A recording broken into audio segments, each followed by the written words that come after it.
Anacan, anacan gəlmişəm səni görməyə.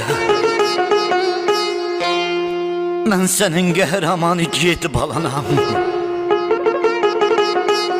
Bu qədər ağlama, ağlama yetər. Cənnətdə yaşayan şəhid balanam.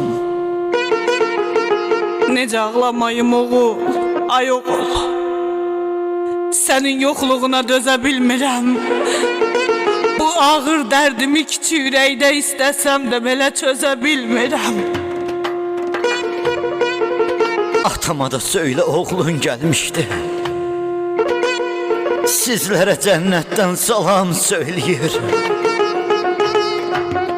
Bacım, qardaşım da çox üzülməsin, bilirəm.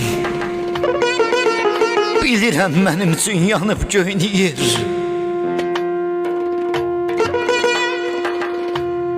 Zalım fələk yansın mən yanan kimi. Zalım fələk yansın mən yanan kimi. Axı necə qıydı cavan yaşına.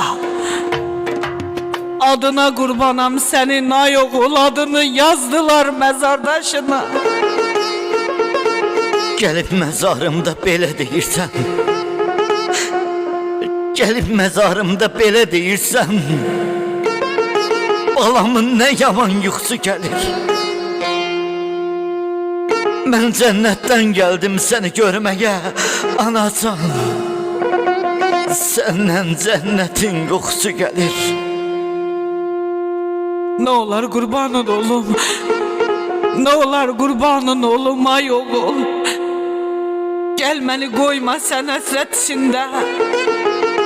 Sən mənim evimin çırağı idin bala. Sənsiz qalmışam mən zülmət içində. Bu ayrılıq üçün üzülmə ana. Budur bizim üçün yazılan qismət. Gəl öpümüzündən sonra mən gedim. Cənnətdə görüşərik, anacan əlbət. Qamətim əyilib, belim bükülüb.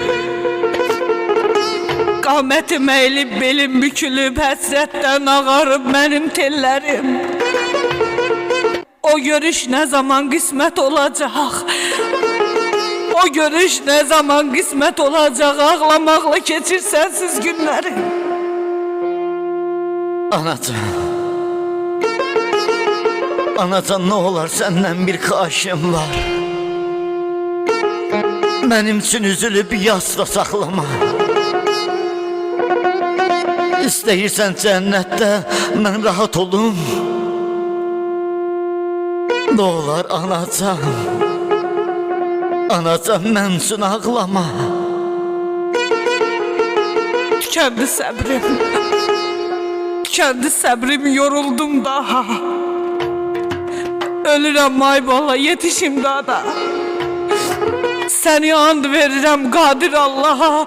Kimsəm yox idi səndən başqa bu fani dünyada. Kimsəm yox idi səndən başqa bu fani dünyada. Qəhrəman oğlunun dünyasısan sən. Bütün arzuları rüyasısan sən. Həzrəti Fatimə duasısan sən. Ağlama, nə olar ağlama ana.